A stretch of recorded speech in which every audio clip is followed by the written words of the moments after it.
The cold awoke Anand very early, even before the morning call had sounded. Shivering, he opened the chest that sat at the foot of his bed and pulled out a rough-woven wool blanket and huddled under it, marvelling at how the weather had changed.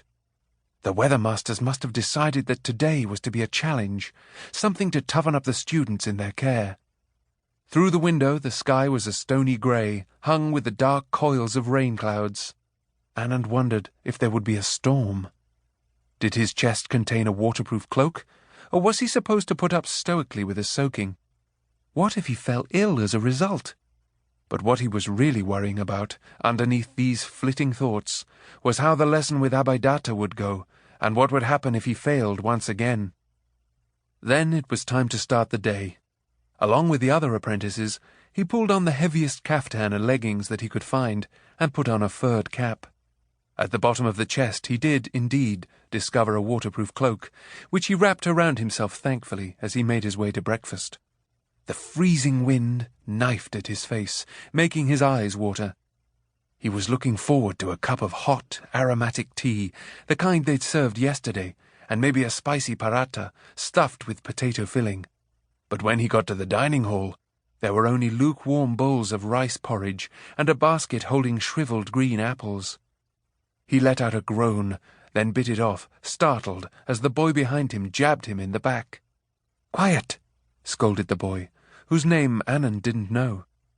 "Part of our training is to accept cheerfully whatever comes to us. If you get irritated, you'll be given even more difficult situations. And since you're in our group, so will we." The boy picked up his bowl of porridge and gave Anand a knowing look. "And it's no good pretending to be happy while you're upset inside," he added. "The healers can tell." Chewing on his apple, which was every bit as sour as he had expected, an abashed Anand mused over this. How did people accept unpleasant things cheerfully? And how could they make themselves happy when they were feeling irritated, or miserable and nervous, as he was right now?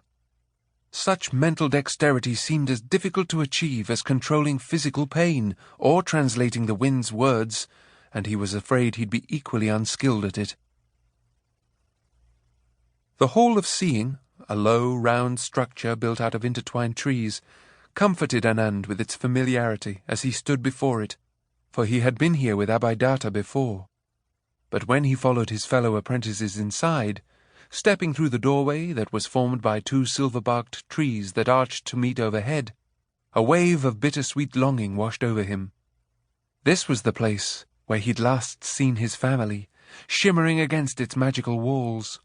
This was where he'd made his agonizing, fateful decision to not return to his parents and his sister, Meera, to remain instead in the valley so that he could develop his gifts and help the world. He'd asked Abhaydatta to use his skills to modify his family's memory so that they would no longer be sad at his absence, and Abhaydatta had done as he'd requested, wiping Anand from their minds. But now, he thought, it seems like I did it all for nothing, because I don't seem to have any gifts. Did I make the wrong choice? "Anand," Abhaydatta's voice broke into his doubts. "Here you are.